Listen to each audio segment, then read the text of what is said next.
राधा वल्लभ श्री हरिवंश। राधा वल्लभ श्री हरिवंश। राधा वल्लभ श्री हरिवंश। राधा वल्लभ श्री हरिवंश। वृंदावनेश्वरी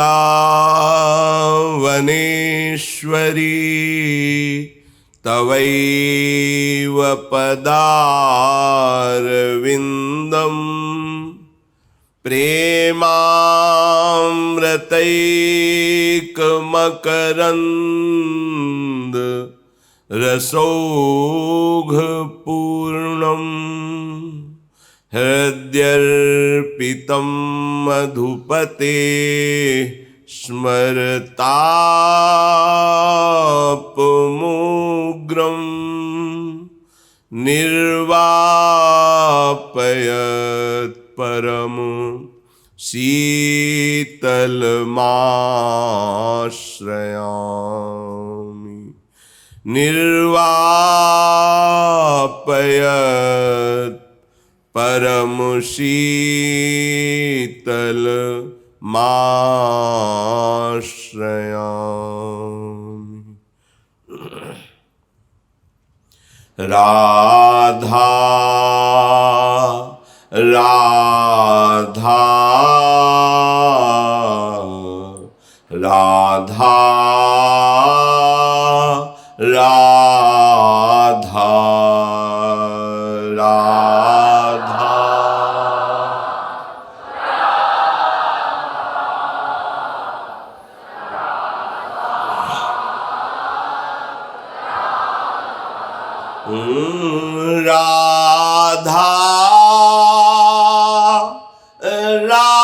राधा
राधा राधा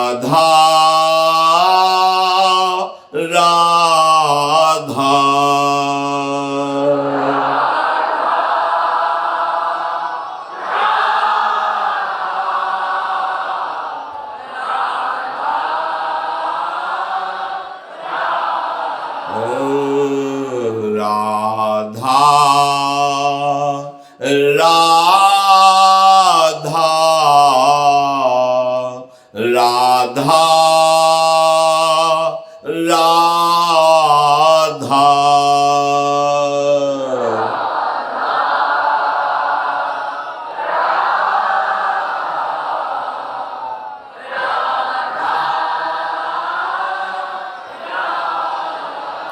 श्री राधा वल्लभ लाल की जय। परम सच्चिदानंद घन प्रेमानंद स्वरूप नवनिभृत निकुंज महामहिम परम पावन श्री वृंदावन धाम। श्री वृंदावन धाम के लाडिले युगल चंद श्री श्यामा श्याम समस्त हित परिकर निज परिकर। ये भगवान की माया के द्वारा जो अहंकार का ऐसा मलिन स्वरूप जागृत हो गया कि मैं शरीर हूँ, मन और इंद्रियों के द्वारा मैं भोगों में सुख भोग रहा हूँ, भोगूंगा। मेरा एकमात्र लक्ष्य है खूब धन एकत्रित कर लेना, विषय भोगों को भोगना, मनमानी आचरण करना। यही भगवान की माया से मति भ्रमित हो गई है। सत्संग के द्वारा इसी मति को शुद्ध किया जाता है। सच्ची मानना, जब मति भ्रम तो वो भी देखा गया, और जब कृपा से मति शुद्ध तो वो भी देखा गया। जैसे काकभूषुंड जी अपना अनुभव गरुण जी को बताते हैं कि मैं भी बहुत दुख में रोया हूँ, इस माया ने मुझे बहुत नचाया है, बहुत कष्ट दिया है। कोई ऐसी योनि नहीं, कोई ऐसा कर्म नहीं, कोई ऐसे लोक नहीं जहाँ मैं गया न हूँ, जो मैं किया न हूँ। पर आज जैसा मैं सुखी हूँ ऐसा कभी नहीं हुआ। काकभूषुंड जी गरुण जी को अपना अनुभव बताते हैं और कहते हैं भगवान शंकर की कृपा से मुझे अनंत जन्मों की स्मृति है। अगर हमारी स्मृति इस माया ने लोप ना की होती तो वर्तमान में हमारी ऐसी महामहिम स्वरूपमयी जो आनंद ही आनंद, भाव ही भाव, अभाव है ही नहीं, जो सहज सुख राशि परमानंदमय है, किसी साधन से नहीं, सहज सुख राशि स्वाभाविक हमारा स्वरूप है। पर वो स्मृति नष्ट हो गई माया के द्वारा, और ये स्मृति पुष्ट हो गई मैं शरीर हूँ, मैं इंद्रियों के द्वारा भोगों का भोगता हूँ, मैं इंद्रियों के द्वारा कर्म करने वाला करता हूँ, मेरा ये तेरा ये, यही माया। श्रीपाद प्रबोधानंद जी महाराज कह रहे हैं इस माया से एकमात्र बचने का उपाय है आत्मा रामेश्वर श्री हरि मिहु न बिना निस्तरे कोपी माया याशौ मायाति मायाद्यनुसित कटाक्षांग भंगाभिराम रामाख्यं कालकूटादपि विषमतमा भाति सौधीव धारा धारावत कृष्ण नामाभिद दिहि समेतिष्ठ वृंदावने। हे भाई, ये जो माया है, ये आत्मेश्वर जो हमारे आत्मस्वरूप हैं, जो समस्त आत्माओं के परमात्मा हैं, उन हरि के बिना कोई इस माया पर विजय प्राप्त नहीं कर सकता। ये सबके लिए है। कोई ऐसा नहीं है जो बिना हरि शरण हुए, बिना हरि नाम जपे माया से मुक्त हो जाए। असंभव। हरिम भजन्ति ये नरा। जब तक हरि का भजन नहीं, तब तक नहीं बात बनेगी। श्री हरि का आश्रय और भजन में रुचि, ये हरि भक्तों के संग से ही होती है। जैसे माया मुक्त होने के लिए ये घोषणा है भगवान की भी और भक्तों की भी। भगवान कह रहे मामेव ए प्रपद्यन्ते माया में ताम तरन्ति ते, केवल मेरे चरणों का आश्रय। ऐसे भक्तजन भी कहते हैं। जब तक भगवान के चरणों का आश्रय नहीं लिया, तब तक कुशल न जीव कहूँ, सपने हूँ मन विश्राम। जब लग भजत न राम कहूँ, शोक धाम तज काम। अपार संसार समुद्र मध्य, मज्जतो किम वा शरणम किमस्ति। गुरु कृपालो कृपया वदेत, श्री विश्वेश्वर पादाम्बुज दीर्घ नौका। इस अपार संसार समुद्र में मुझ डूबते हुए को कौन बचा सकता है? बोले सदगुरु, क्योंकि सदगुरु आपको विश्वेश्वर भगवान के चरणारविंद रूपी नौका में बैठाल देगा, और ये नौका सहज में ही भव समुद्र से आपको पार कर देगी। कृपा करके गुरुदेव अपने वचन से भगवान के चरणों की शरणागति का रहस्य, भगवान के नाम की महिमा, धाम की महिमा, रूप लीला का रसास्वादन पार हो गया भव समुद्र से। तो आत्मेश्वर भगवान श्री हरि के बिना कोई इस माया से उत्तीर्ण नहीं हो सकता। ये माया ऐसी है कि कोई कह ही नहीं पाता कि ये माया है। श्रीपाद कह रहे, या सौ मायाति माया दनुसित कटाक्षांग भंगाभिराम। रामाख्या कालकूटादपि विषमतमा भाति सौधीव धारा। ये माया की ऐसी चाल है कि ये समझ में नहीं आता कि ये माया है। बड़ा कपटपूर्ण व्यवहार, उसका हास्य, कटाक्ष, अंग भंगी, सुंदरता, आकर्षण, भुलावा ऐसा है कि जान ही नहीं पाते कि हम माया का चिंतन कर रहे हैं, हम माया में फंसते जा रहे हैं। ये केवल देखने में रमणीय है, बहुत ध्यान से सुनना। रामाख्यम, ये देखने में रमणीय है, अगर माया में रमण करने लगे तो कालकूट विष है, मार देगी।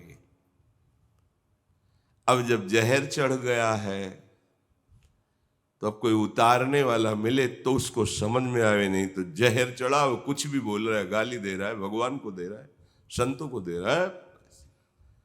अहंकार, विष की लहरें आ रही, काम, क्रोध, लोभ, मोह, मद, मत्सर, वो जान ही नहीं पा रहा कि मैं ठगा जा रहा हूं।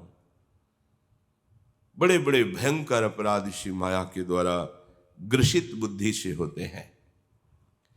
ये देखने में रमणीय है, ऐसा लगता है कि जो मेरे हृदय की सुख मांग है, यदि ये माया मुझे भोगने को मिल जाए तो मैं तृप्ति युक्त हो जाऊं, मेरी तृप्ति हो जाए। पर नहीं, ये आपात दृष्टि है, ये तुम्हें बड़ी बड़ी विपत्तियों में फंसा देगी। ये केवल तरंग नहीं है, ये समुद्र है, धारा है। प्रबल प्रवाह में, अगाध भ्रम में फंस जाओगे। बड़े बड़े ज्ञानी जन फंस जाते हैं, अपने तो अज्ञानी जीव है। ये भारी विष से भी कड़वी है, क्योंकि विष एक शरीर नष्ट करता है, ये सैकड़ों हजारों जन्मों तक अपना प्रभाव रखती है। देखो, जब से सृष्टि हुई आज तक उसकी लहरें आ रही, काम, क्रोध, लोभ, मोह, मद, मत्सर। अतएव आहा, महिमामयी बात, धारावत राधा कृष्ण नामाभिधो दिह समितिष्ठ वृंदावनेन्ता। तुम्हारे नाम की जो धारा चले तो फिर तुम्हें ये माया प्रवाह बहा नहीं पाएगा। राधा नामक संयुक्त, बड़ा प्रेम अमृत से युक्त ये राधा नाम है। वज्र के समान पापों का नाश करता है। जैसे वज्र प्रहार करे तो बड़े बड़े पर्वत चकनाचूर हो, ऐसे पर्वत के समान पाप हो तो भी राधा नाम, भगवान नाम उच्चारण करते ही पाप का नाश कर देता है। पर धैर्य पूर्वक, देखो कह रहे हैं धैर्य पूर्वक, शांति पूर्वक दीर्घ काल तक नाम जप करो, तब अनुभव में आएगा। धैर्य रखो, ऊब मत जाओ।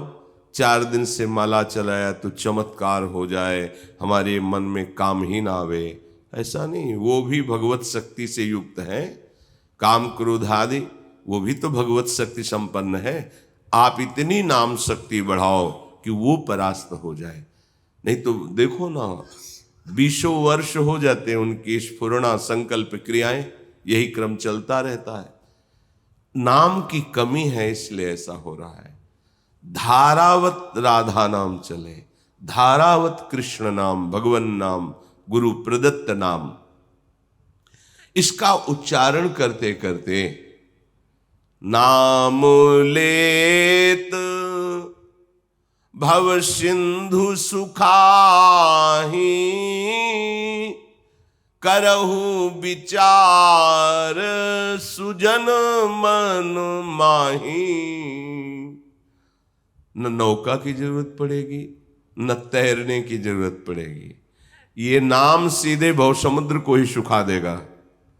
अगर सुजान हो तो मन में विचार करो कि कितनी अपार नाम की महिमा है। पार होने की जरूरत ही नहीं पड़ेगी, सूख जाएगा। नाम लेत भव सिंधु सुखाही।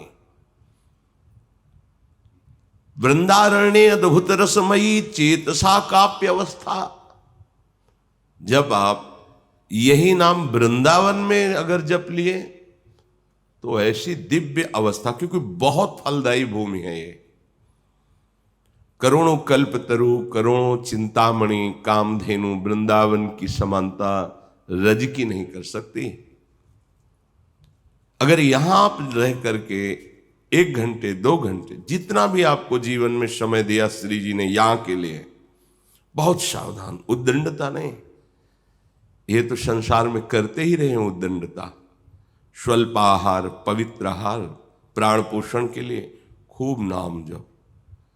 वृंदारण्य अद्भुत रसमयी चेतसा काप्य अवस्था, ये समझ में नहीं आता। धाम आते हैं, धाम में जो समय मिला है ये तुम्हारे जीवन की परम उन्नति का समय है। देखो कैसे लाडली जो रीझ जाती हैं, उसको कोई पता नहीं राधा नाम क्या है, धाम की महिमा क्या है। आकर्षित किया, अपने सामने राधा राधा राधा राधा, लगता बहुत कृपालु हो गया काम। इतनी बड़ी हाजिरी लग गई कि जब रजिस्टर खुलेगा तो सब गुणा लगा दिया जाएगा एक बार के लिए। ये राधा राधा बोला ना महारानी जी के सामने, पावन पुलिन है यमुना का, जहां बैठे हो यमुना यहीं से प्रवाहित होती थी।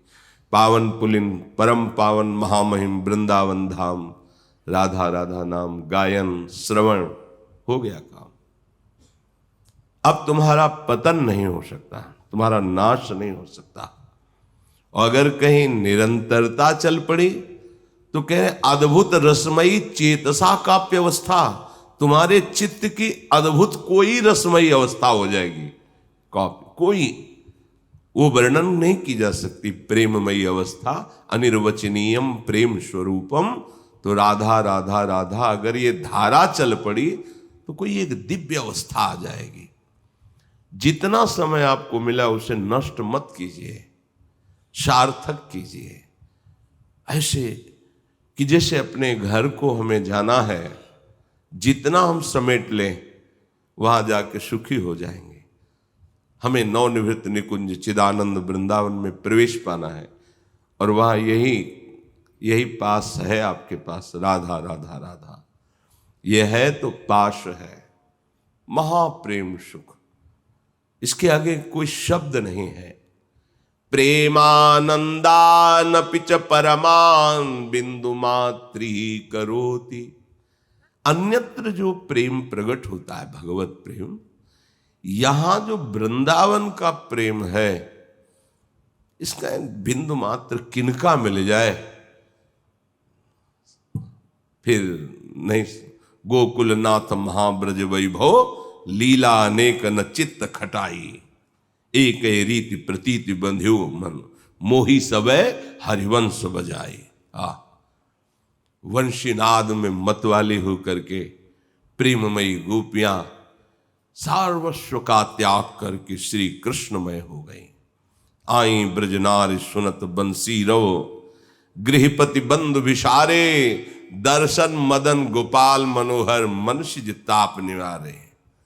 हर्षित बदन बंक अवलोकन, सरस मधुर धुनि गावे, मधुमय श्याम समान अधर धरी, मोहन वेणु। सामने देख रहे हैं अखिल कोटि ब्रह्मांडों का सौंदर्य समुद्र, कोटि मनमथहारी अपने अधरों पर विराजमान करके महान विश्व मोहिनी तान प्रकट कर रहा है। चित्त का अपहरण कर लिया, ऐसी रसमयी अवस्था। प्रेमानंदान पिच परमान बिंदु मात्र करोती। यहां का प्रेमानंद सब सुखों को बिंदु मात्र कर देता है। ऐसा महान सुख वृंदावन। मिथ्या दुखात्मक विषय गैरिंद्रियर वंचित स्थान। बस तुम वृंदावन का सानिध्य प्राप्त करके जो इस प्रेम को नहीं प्राप्त कर पा रहे हो, उसका कारण है मिथ्या दुखात्मक विषय गैर इंद्रियर वंचित स्थान। ये जो झूठे विषय सुख हैं, जिनकी सत्ता नहीं है, इंद्रियजन्य भोग, मिथ्या झूठे, दुखात्मक दुख में तुम्हें संलग्न कर देने वाले, एक अशांति, एक अतृप्ति, एक जलन, एक पुनः भोगने की तृष्णा, वासना, कितनी आग भड़क उठती है।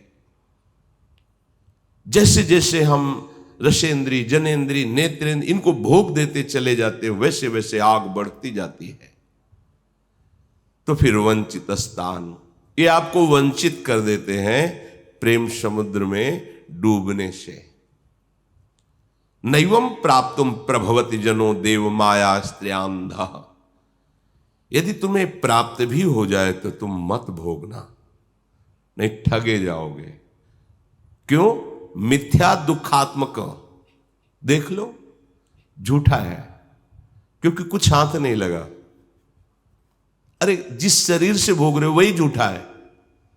देखो इसकी क्या सत्ता है? जो सत्य है वो त्रिकाल सत्य रहता है। स्वप्न में जब गए तो स्थूल शरीर है भी कि नहीं, इसका भान खत्म हो गया। देखो एक ही दिन की बात तुम्हें, इसकी सत्ता, स्थूल शरीर एक सैया में पड़ा है और मानस शरीर स्वप्न शरीर से हम विचरण कर रहे हैं। तो उस समय भान नहीं होता कि कोई स्थूल शरीर भी है, और जब जगे तो स्वाप्निक शरीर को मिथ्या। अरे कुछ ही क्षण में दोनों मिथ्या हो गए, स्थूल और सूक्ष्म। और जब सुषुप्ति में गए तो स्वभाव ही लीन हुआ। पर वो इस ज्ञान के द्वारा लीन नहीं हुआ, अज्ञान तमोगुण स्थिति में लीन हुआ। यही ज्ञान अवस्था, जागृत अवस्था में जब स्थिति होती सुषुप्ति की तरह, उसे समाधि कहते हैं। कोई स्फुरणा नहीं, चेतना है, जागृति है, कोई स्फुरणा नहीं, कोई कामना नहीं। ये मनुष्य शरीर महासुख के लिए मिला है।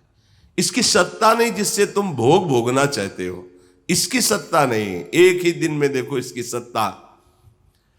जागृत अवस्था में हमें लगता है मैं ये हूं, और स्वप्नावस्था में भी मैं होता हूं, पर जागृत के शरीर का विस्मरण हो जाता है। क्या इसकी सत्ता रही? जो सत्य है वो त्रिकाल सत्य। मैं जगा, मैं सोया और मैंने ही स्वप्न देखा, वो है सत्य। मैं, वो जो मैं है तत्व, वो स्फुरित होकर अंतःकरण में तदात्म भाव करके मलिन हो गया नहीं, वही ब्रह्म स्वरूप है जो मैं स्फुरित हो। मैं आज बहुत अच्छे से सोया, किसको भान हुआ? वो मैं, वही आत्म स्वरूप जो तीनों कालों में सत्य। मैं जागा, मैं स्वप्न देखा, मैं सोया, वो जो मैं तत्व है वो सत्य है। लेकिन जो स्थूल शरीर, सूक्ष्म शरीर, कारण शरीर, तो जब शरीर ही मिथ्या है तो इससे भोगने वाले भोग कहां से सत्य हो जाएंगे? अभी अज्ञानी जुग है, मिथ्या है। हाँ मैं देखो कह रहे मिथ्या है, तो स्वप्न में भी तो तुम थे, तुम राजा बने या चोर बने या काटे गए या दुलार किया गया, जब जगे तो कुछ नहीं था ना वो शरीर था, ना काटने वाला था, ना कुछ नहीं, थोड़ी देर की बात है। था तो पूरा सत्य ही भास रहा था। स्वप्न में किसी को ऐसा लगता है क्या कि मैं स्वप्न देख रहा हूं, जितना कुछ देख रहा हूं असत्य है, ऐसा लगता है क्या? उस समय तो नहीं लगता। जब जग जाते हैं तो तुम ही कहने लगते हैं अरे वो स्वप्न था, झूठा है, ऐसे अभी सो रहे हो। जो जागृत अवस्था तुम समझ रहे हो, ये मोह निशा सब सोवनिहारा, देखे स्वप्न अनेक प्रकारा। तुम मोह के वशीभूत होकर के ऐसे स्वप्न में फंस गए हो जिसे गुरुदेव ही जगा सकते हैं। जब गुरुदेव जगाते हैं, आहा, जहां जगे तो ये संसार ही नहीं है। संसार है जे ही जाने जग जाए हेराई, जागे जथा स्वप्न भ्रम जाई। जैसे जगने पर जितना कुछ अच्छा बुरा स्वप्न देखा सब झूठा नजर आए, ऐसे ही जब आपको शुद्ध ज्ञान होगा और मोह का नाश होगा तो आपको दिखाई देगा ब्रह्म सत्यम जगन मिथ्या।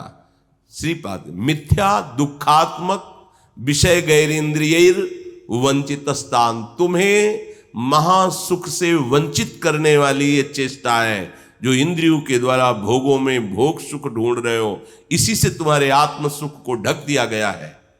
इसी अज्ञान ने, इसी मोह ने, इसी कर्ता भोक्ता भाव ने नैवम प्राप्तुम प्रभवती। मेरी बात मान लो, तुम्हें प्राप्त हो तो भी मत भोगना। ये बड़े प्यार से समझा रहे हैं। समय को नष्ट मत करो। गृहस्थ में हो भगवत पूजा की भावना से क्या शांत हो जाओ, कि शांत हो जाओ। नहीं है उसमें सुख। अगर कुछ दिन सह गए और भक्ति बढ़ी तो आप खुद यही समझने लगोगे। ऐसा लगता था कि शास्त्र में लिखा है संसार में सुख नहीं है। संत जन कहते हैं नाम में बहुत स्वाद है, भगवान बहुत प्यारे हैं, उनका मार्ग बड़ा सुख प्रदान करने वाला है, पर गुरु कृपा से कदम लड़खड़ा भले जाएं पर आगे बढ़ते चले जाते हैं। तो जब आगे बढ़ा तो जो भूमिका मिली फिर उसमें सत्य सत्य परम सत्य। पर वो अभी हमारी भूमिका मोह निद्रा में है ना, इसलिए जैसे नशे में आदमी बोले ऐसे मोह मदिरा पिए हुए क्या नहीं बोल सकता। वो कुछ भी कर सकता है, कुछ भी बोल सकता है। श्रीपाद कह रहे नैवम नैवम, ऐसा मत करो, तुम अभी समझ नहीं रहे। विषय चुगा जिन चुगए जन, चुगत कचुक सुख होए, फिर फांसी ऐसी लगे ते शब्द। अब मैं जी नहीं सकता इस भोग के बिना, ये फांसी लग गई। आए थे मुक्त होने और फंस गए। इसलिए इस दैवी माया से अंधे मत बनो। तुम्हें आनंद राशि प्राप्त करने का अवसर मिला है, निकल चलो। भगवान आत्मा ईश्वर जो हमारे परमात्मा हैं, हमारे जीवन धन हैं, हमारे प्यारे हैं, प्राणाराध्य हैं, उन श्यामा श्याम का निरंतर स्मरण करते रहो।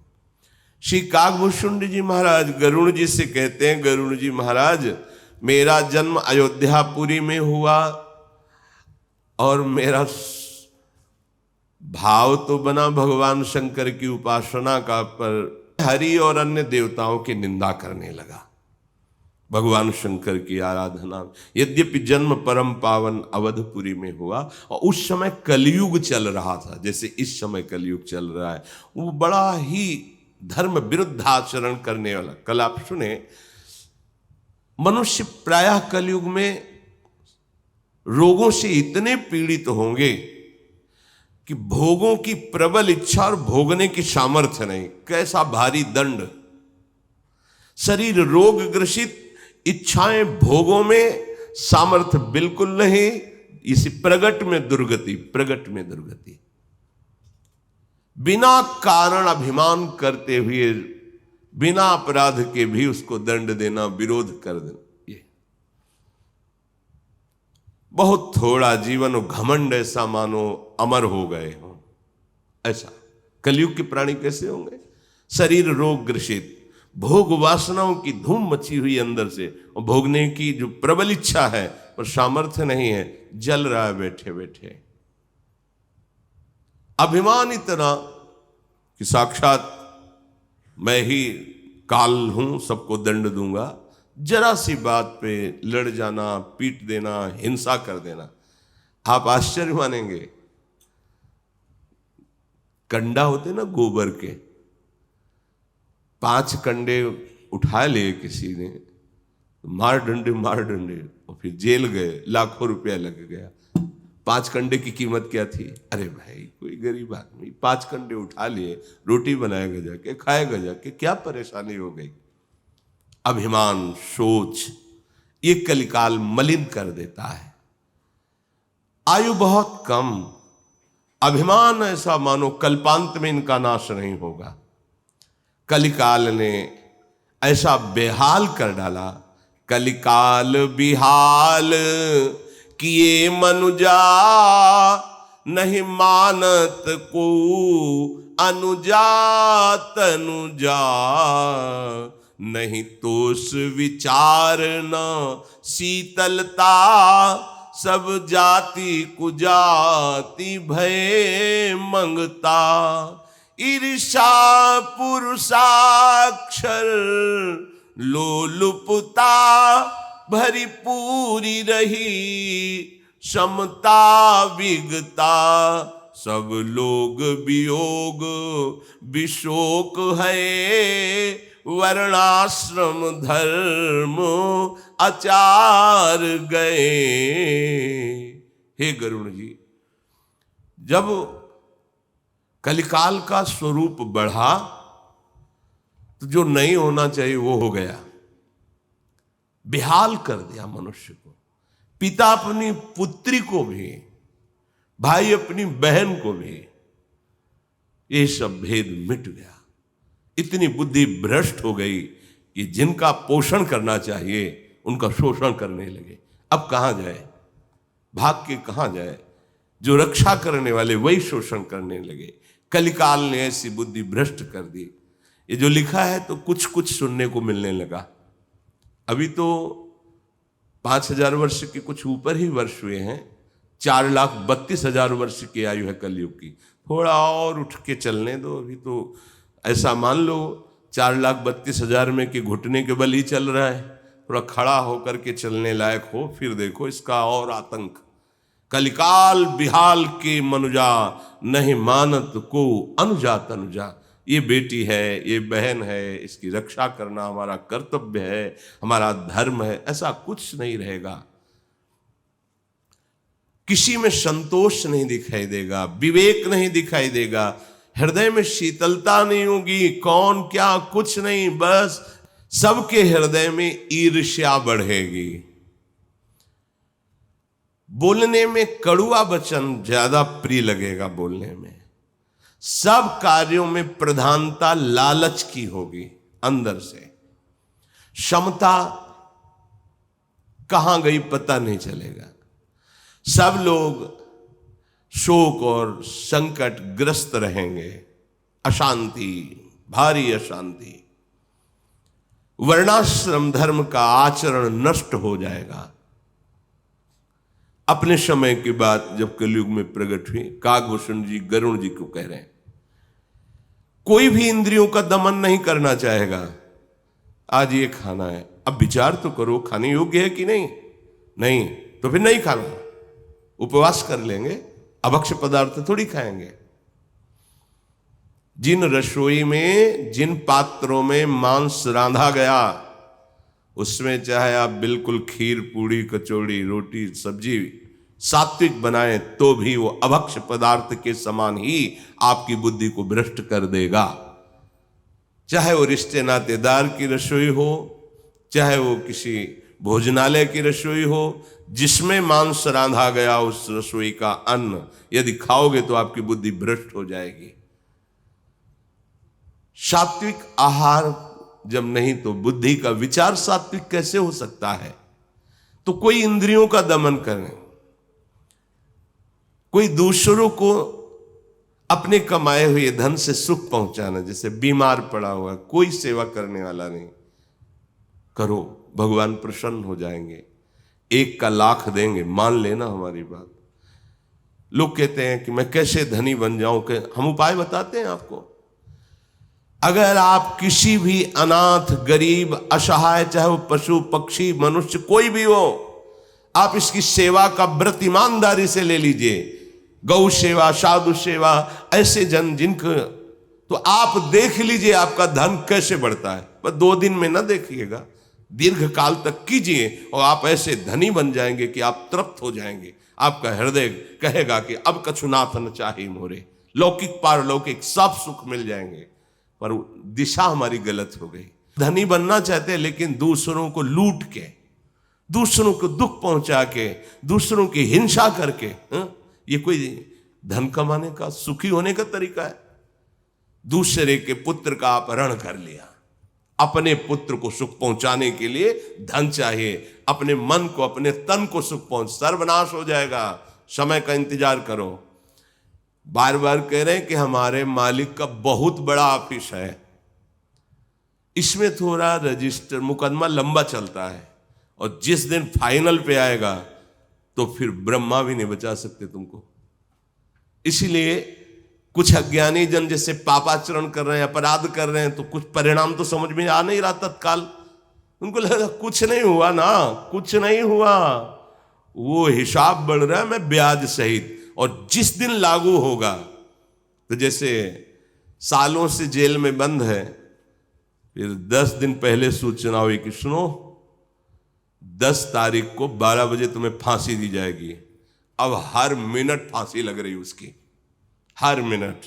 उसको पता नहीं था, पर जब फाइनल आया कि 10 दिन बाद तुम्हें इतने बजे फांसी दी जाएगी, और हर मिनट फांसी लग रही उसको। फांसी का कष्ट तो एक बार, लेकिन उतने समय में उसको जो कष्ट हो रहा है, ये तो हुआ यहां का कानून। लेकिन पूरा हिसाब नहीं हुआ, पूरा हिसाब होगा बड़ी ऑफिस में, वहां से फाइनल इसको भी काटा जाएगा कि आप इतने वहां भोग चुके, अब आइए यहां पवित्र होइए। बहुत सावधान, ये मत सोचो कोई तुम्हें देख नहीं रहा है, कलिकाल है सब चलेगा, नहीं चलेगा। समय आने दो, समय, फिर तुम देखना काल बहुत बलवान है। इसलिए ऐसा विचार मत करो तुम कि कोई दंडदाता नहीं, अरे कुछ नहीं, सब नाटक है, ऐसा मत मानो। क्योंकि जब आपको परिणाम आएगा, तब आप भले पवित्र आचरण करने वाले हो, उस समय क्षमा नहीं होगा, ध्यान रखना। तभी अपने लोग देख नहीं पाते, तो लगता है ये बेचारा अभी तो बच्चा ही था, ऐसा कौन सा इसने पाप किया, भगवान के यहाँ न्याय नहीं है, ऐसा बोलने लगते हैं। तुम तो देख रहे हो बच्चा, लेकिन वो तो देख रहे ना कि बहुत पुरातन है, पोशाक नहीं पहरा दी है, लेकिन अब आ गया है समय उसको दंड देने। तो शुरू हो गया दंड विधान। अब चाहे गर्भस्थ हो, चाहे बाहर हो, चाहे जवान हो, चाहे बूढ़ा हो, जिस समय हमारे भागवती कानून के हिसाब से दंड प्रारंभ होगा, तो कोई औषधि काम नहीं करेगी, सामने से कोई अनुष्ठान काम नहीं करेगा। हाँ, उससे बड़ा अनुष्ठान हो जाए तो भले उस प्रारब्ध को रोक दे। इंद्रियों का दमन करने की बात नहीं, मानी आचरण, न शास्त्र का शासन, न भगवान का भय, न धर्म का भय, बस इंद्रियों को दुलार करना। हम धनी बनना चाहें, सच्ची बात कहते हैं, लौकिक पारलौकिक दोनों धन, इह परलोक सकल सुख पावत, मेरी सुभैया कृष्ण गुण संचु। राधा राधा बोलते हुए दूसरों को सुख पहुंचाने के बाद पक्का आप हर तरह से सुखी हो जाएंगे, पर मानने के लिए तैयार नहीं ना। अगर आप इस बात को समझ पाए, नथियाबाई जी जब वृंदावन आई तो मांग करके मधुकरी उदर पोषण कर दी। फिर उनके मन में आया कि मैं क्या साधु सेवा कर सकती हूँ, मेरे द्वारा तो और कुछ हो नहीं सकता, तो अब मैं अपने पेट के लिए न मांगकर संतों के लिए मांगू।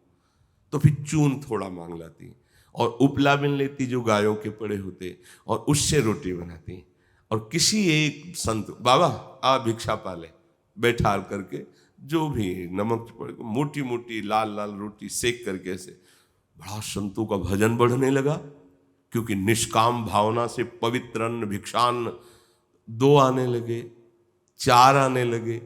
अब वो सुबह झोली उठा लेती, गांव से जाकर चून मांग के लाती, कंडा लकड़ी करते हो। जब संत आ जाते, भैया भूख लगी, हाँ बाबा बैठो, अभी तुरंत। उस समय गैस नहीं, चूल्हा जलाती, रोटी सेकती, पवाल। धीरे धीरे गाड़ी में अन्न आने लगा, गाड़ियों में लकड़ी इकट्ठा होने लगी, सैकड़ों संत पाने लगे। तो एक दिन वो अन्न ला रही थी गाड़ी में, वर्षा का स्वरूप प्रकट। अब वो 2-3 बोरे जो अन्न रखा हो, वर्षा होती पूरा गीला हो जाता आटा और लकड़ी। संतों की सेवा कहते होती।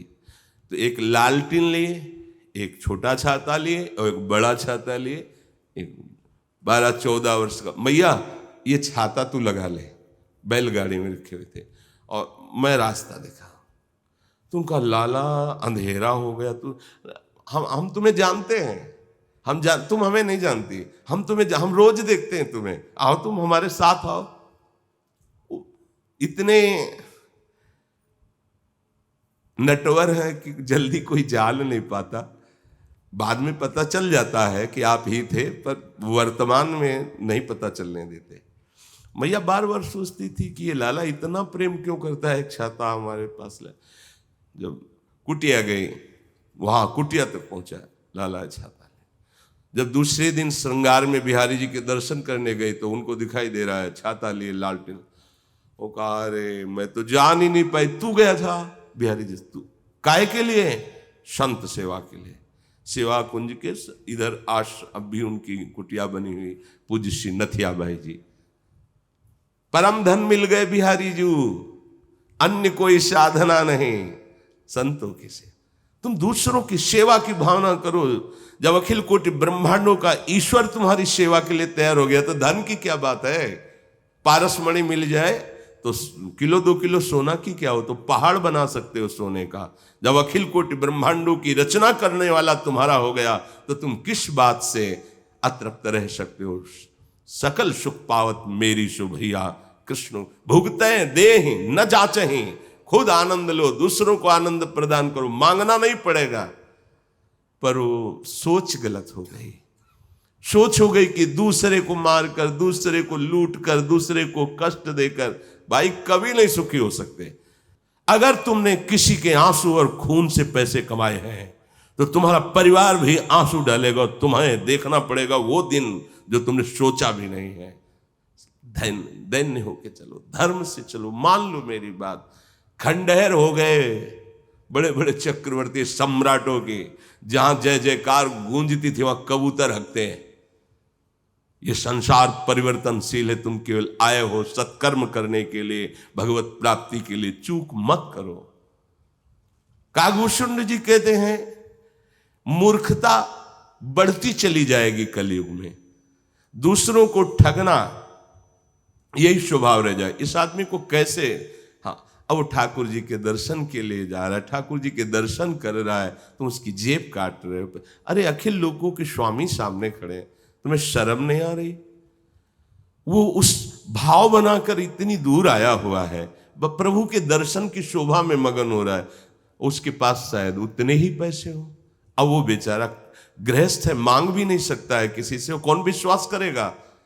अब वो कैसे अपने घर जाए, कैसी? और तुम सोचते हो मैंने 10,000 मार दिए, वो 10,000 तुम कोई भी हो, कहीं के भी हो, वो 10,000 तुम्हें कैसी स्थिति में पहुंचाएंगे? समय का इंतजार करो। अरे अच्छे कर्म करो, मेहनत करके 10 रुपए भी कमा लोगे तो उसमें भले आप भूखे रह जाओ लेकिन आप स्वस्थ रहोगे, सुखी रहोगे, हृदय शीतल रहेगा। बाहर से भले एसी लगा लो, अंदर से जलोगे, अशांत रहोगे, दुखी रहोगे। समझो सत्संग तुम्हारे मंगल के लिए भगवान देते हैं, उसकी बात को समझो। कलयुग में प्रायः शरीर पोषण और शरीर संभालना ही साधना रह जाएगी। देख लो काकभूषण जी के, जो पराई निंदा करने में सुख मिलेगा वो किसी और साधन में नहीं। जहां बैठे 4 लोग बस शुरू निंदा, किसी एक का गुण वर्णन करके फिर 50 की निंदा कर देना, सब गया तुम्हारा, साला सुकृत नष्ट हो गया। पर निंदा के किए आवत नहीं कछु हाथ, मूर्ख पर्वत पाप को ले चल। बहुत सूक्ष्म निंदा है। महाराज ययाति स्वर्ग में बहुत काल तक, एक दिन देव सभा में ये हुआ कि इनके पुण्य ही नहीं नष्ट हो रहे, बड़े सुकृतवान है। वहां एक माला पहनाई जाती है, जैसे जैसे सुकृत नष्ट होते हैं वैसे वैसे माला तेजहीन होती हुई मुरझाती है। बस जहां कुम्हलाई तहां समझ में आया अब ये भ्रष्ट होने वाला है, स्वर्ग से गिरा दिया जाएगा। भारी शोक उसको, वो विमान छिन जाएगा, अप्सरा छिन जाएगी, सुख सुविधाएं नष्ट हो जाएंगी।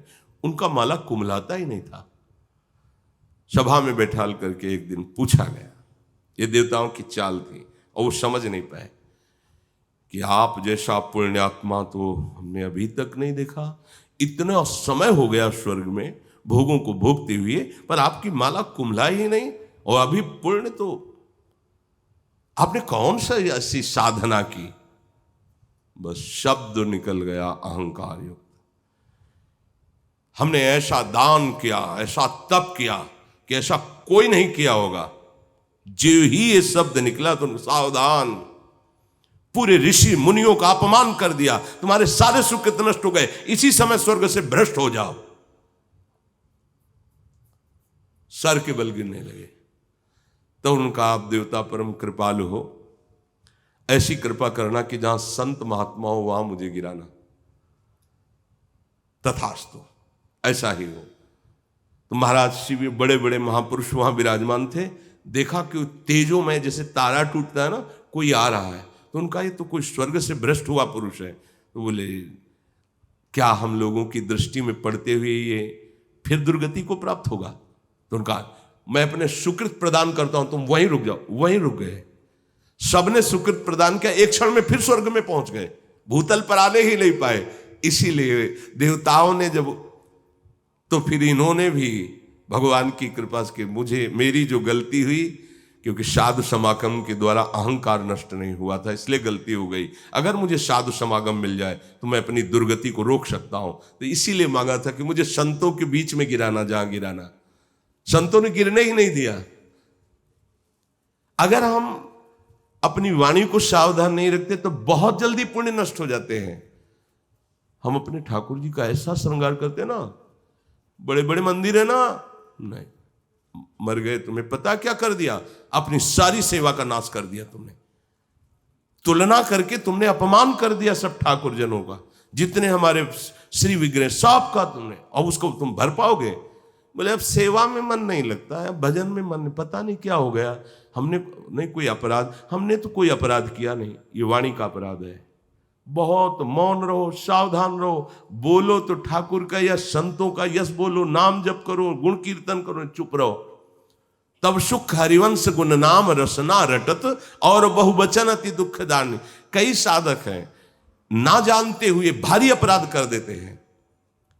हाँ, हम अपने गुरु की महिमा गान करेंगे, लेकिन अगर तुलनात्मक शब्द में हम बोल दिए तो हमारे गुरु ही सब रूपों में अखंड मंडलाकारम व्याप्तम चराचरम। ये बात ना जान करके तुमने निंदा कर दी, अपमान कर दिया अपने ही गुरु का। गए आप अपनी निष्ठा से गए, और इनके जैसा नहीं नहीं नहीं, यही सब रूपों में है, इनके जैसा नहीं, यही सब रूपों में है।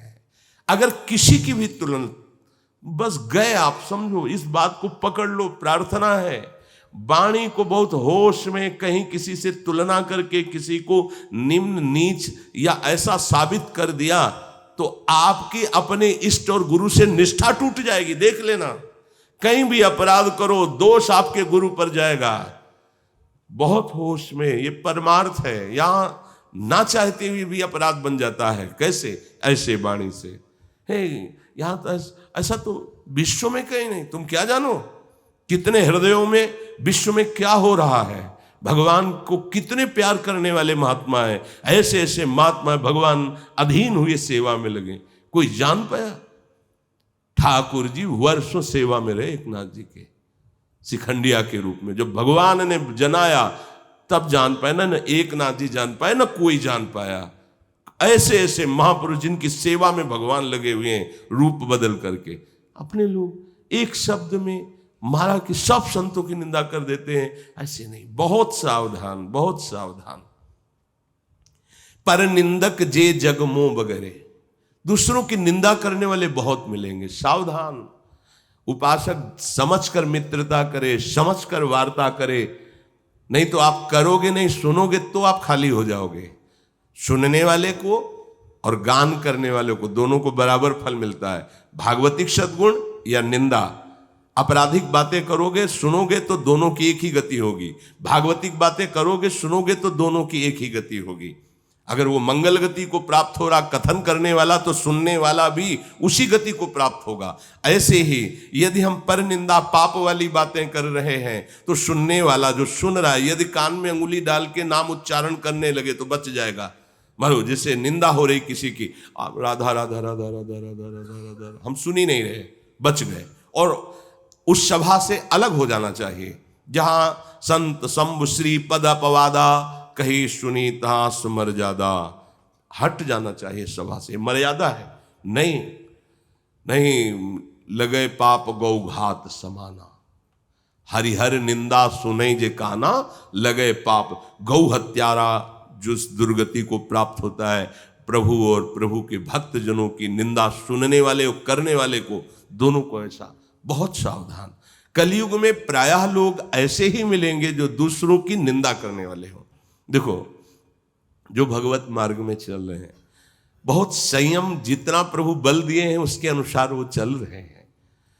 निंदक तो वो है, निंदा का पात्र तो वो है जो हमारा मन हमारी इंद्रियां भोगों में जा रही, प्रभु से बेमुख है, इनकी हम निंदा करें अपनी, और शासन करके प्रभु में लाएं।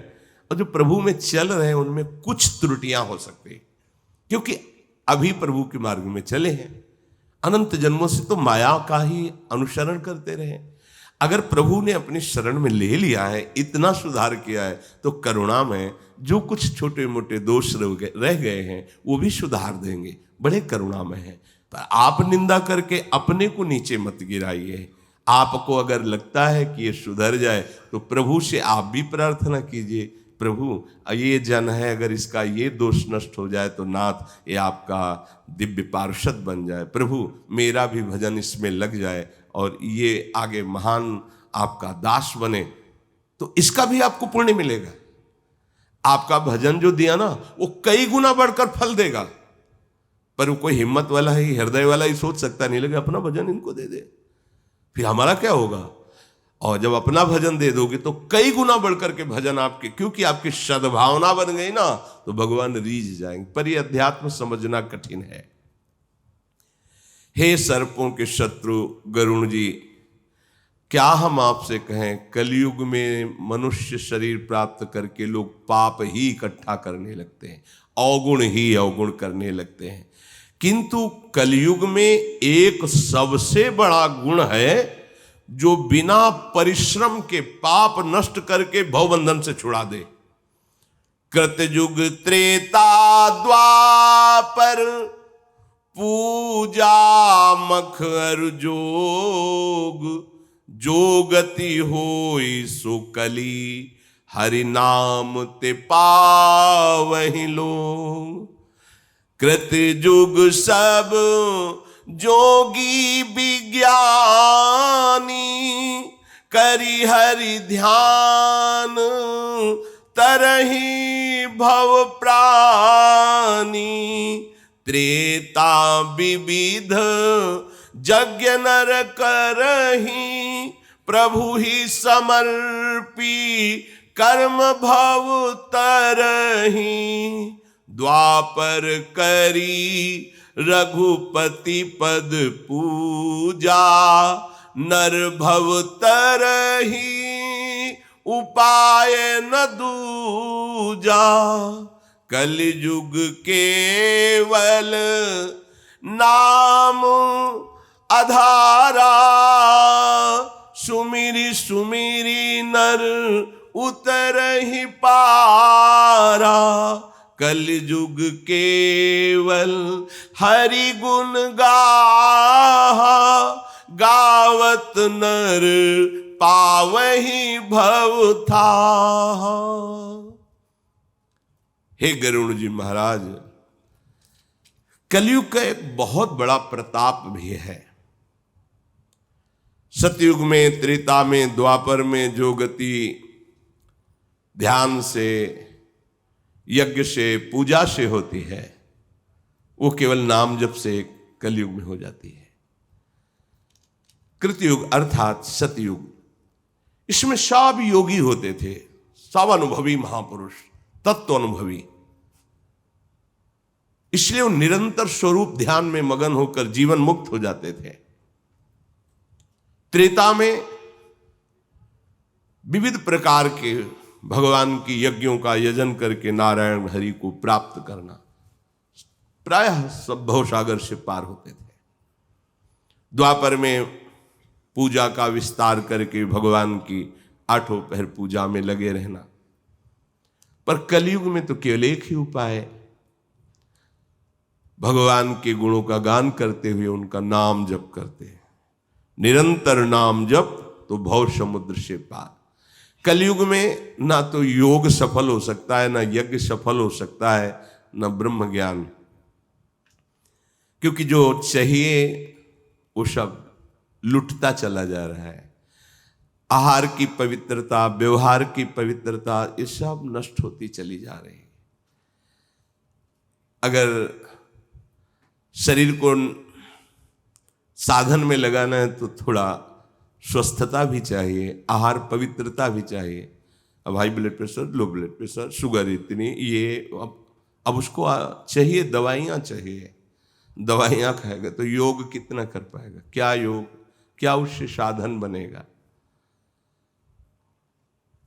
जिस ज्ञान के लिए हम ब्रह्म पदवी में स्थित होने के लिए साधना करते हैं, वो बल ही नहीं रह गया।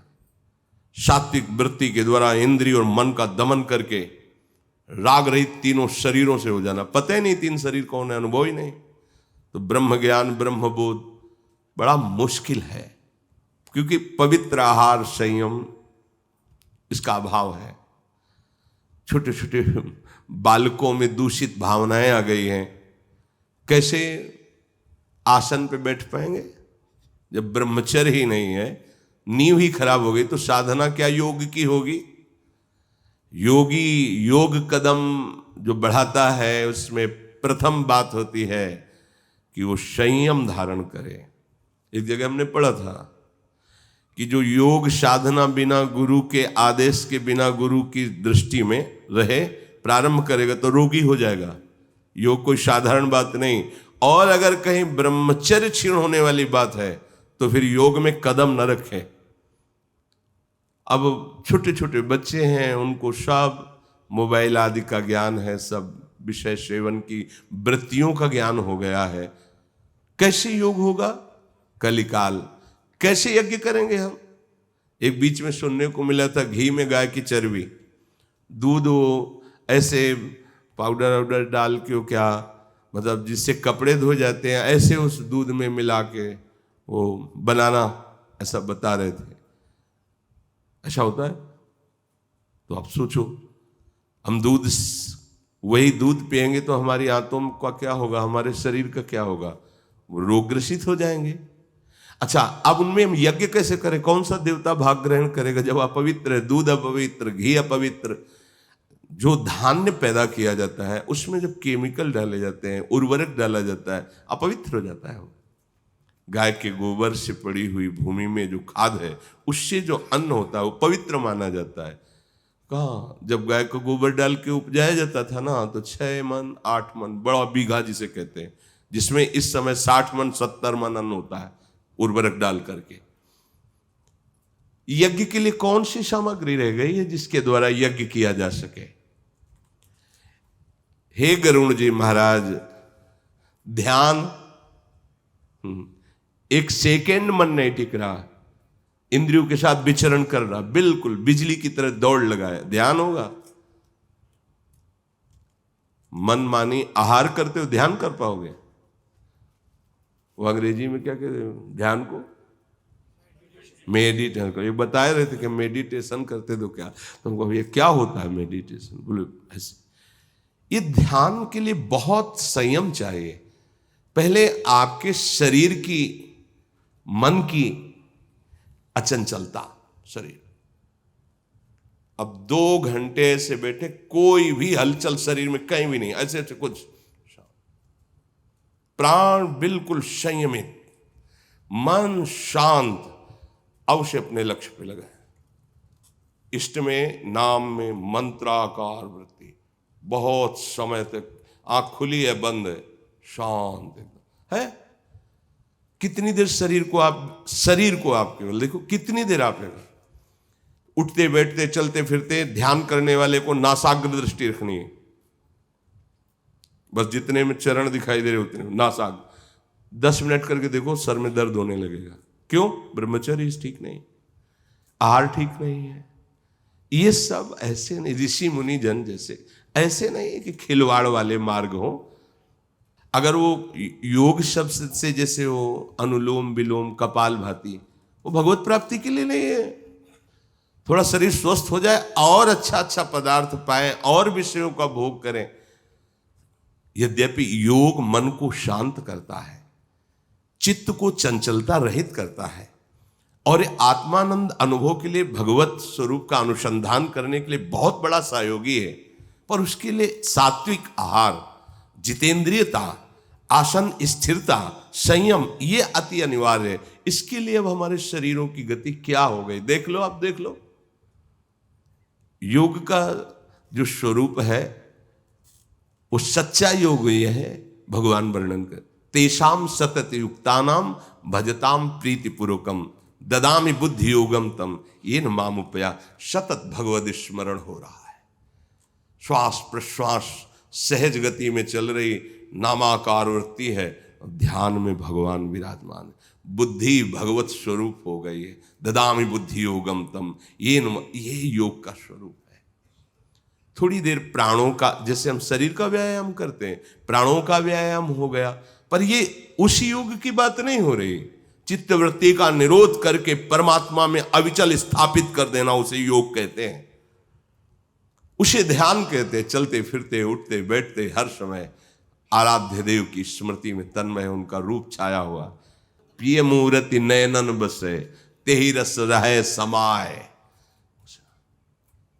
कुछ और याद ही नहीं आ रहा, रूप छके घूमत। ये ध्यान की अवस्था, इसका अभ्यास, पवित्र आचरण, पवित्र इंद्रियां, पवित्र हृदय, पवित्र आहार विहार का क्या पवित्र है, क्या पवित्र है। कलयुग में जोग न यज्ञ न ज्ञाना, बस एक आधार राम गुण गाना। प्रभु के लीला चरित्रों को गाओ, सुनो, और सब भरोस तजी जो भज राम ही, प्रेम समेत गाव गुण ग्राम ही।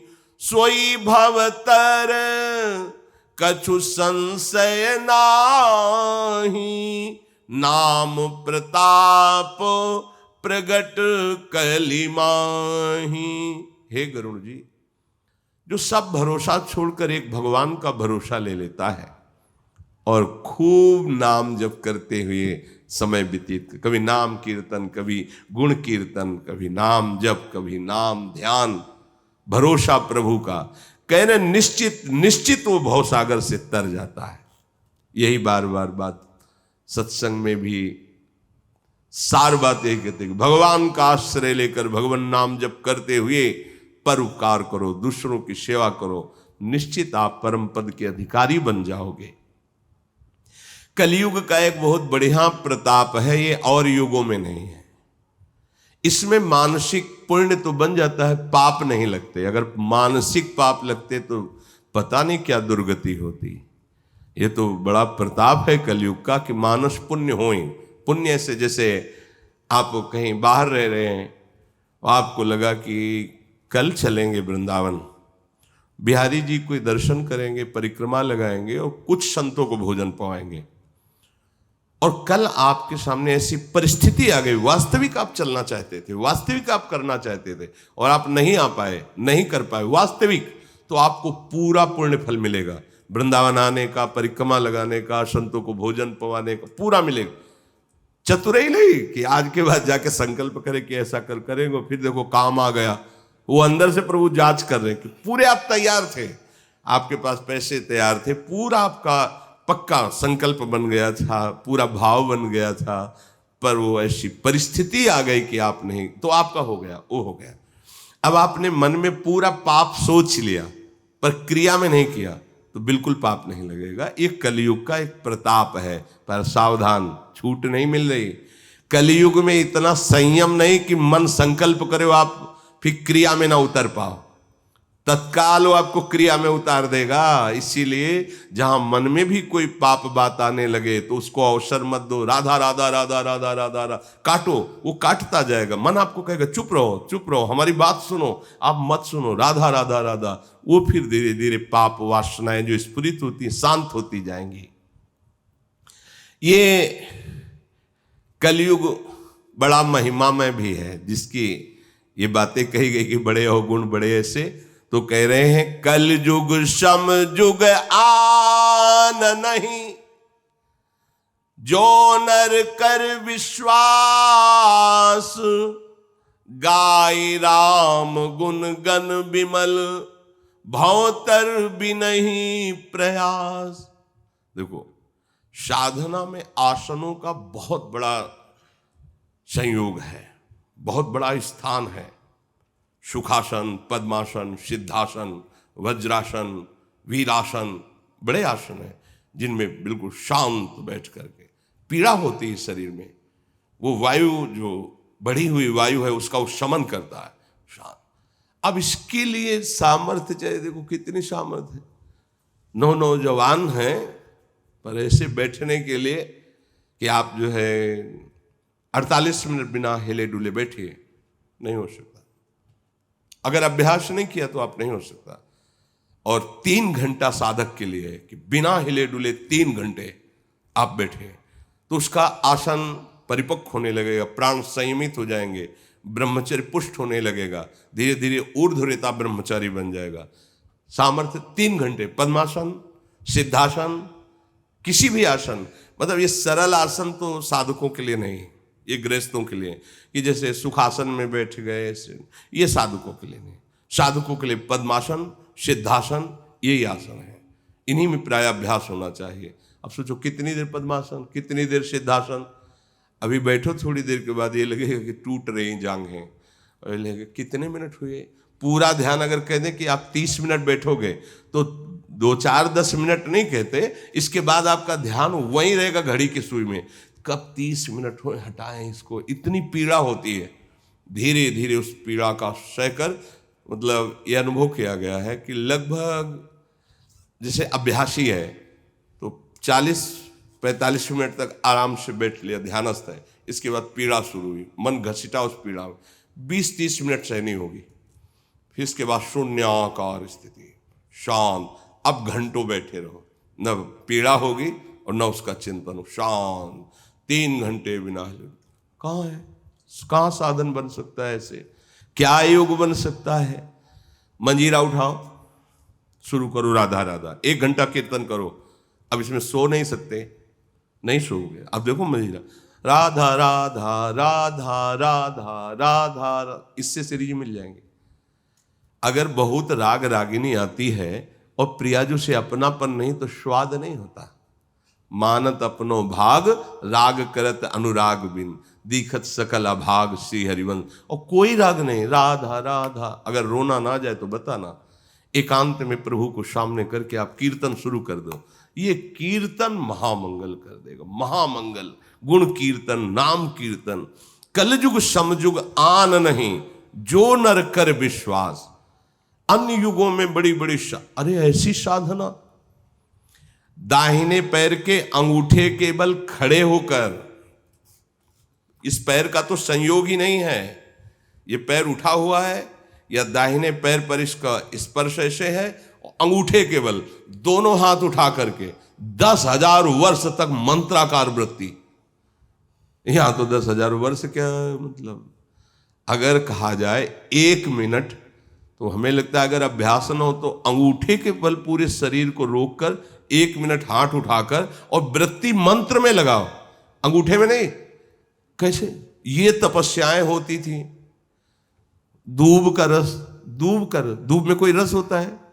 अंगूर का रस पी के तो भले 1-2 दिन कट जाए, दूब का रस कैसे हो, सेव का जूस पी के रहे, कंदमूल फल में जानते हो क्या होता है, पिपरी, बरगदी, ये फलों, वहां कोई सेव संतरा थोड़ी लगे रहते थे, जंगलों में यही जंगली फल, कहीं मूल मिल गया वो भी उचित। ऐसे हड्डियां शरीर की, और उनको भी भगवत प्राप्ति दुर्लभ लिखी गई अन्य युगों में, और कलयुग में लाडली जी को भोग लगाओ, पाओ और उठाओ मजीरा, 2 घंटे 3 घंटे 4 घंटे, देखो आप साय बंध जाएगी, आपकी एक क्षमा बन जाएगा, आपकी हर इंद्री राधा राधा बोलने लगेगी।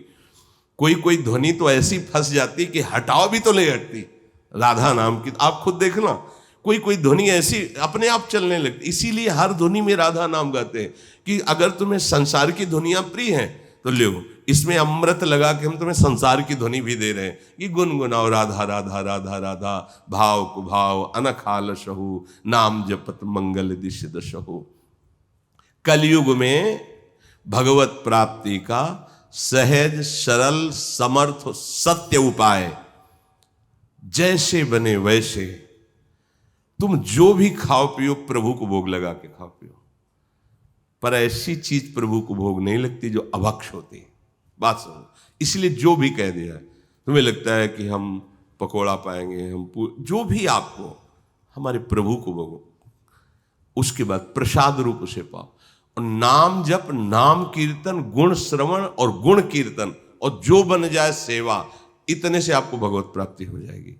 ये इस धर्म का प्रधान भगवत प्राप्ति का स्वरूप है। नहीं, बहुत धोखा का ऐसा भाव प्रकट हो जाता है कि हम ज्ञानी हो गए या ऐसा, और समय भगवत विमुख नष्ट होता रहता है। अंदर की बात में बता रहे, बहुत सावधान, ब्रह्म ज्ञान बिन नारी नर करें न दूसर बात, कौड़ी लागी लोभवत करें विप्र गुरु घात।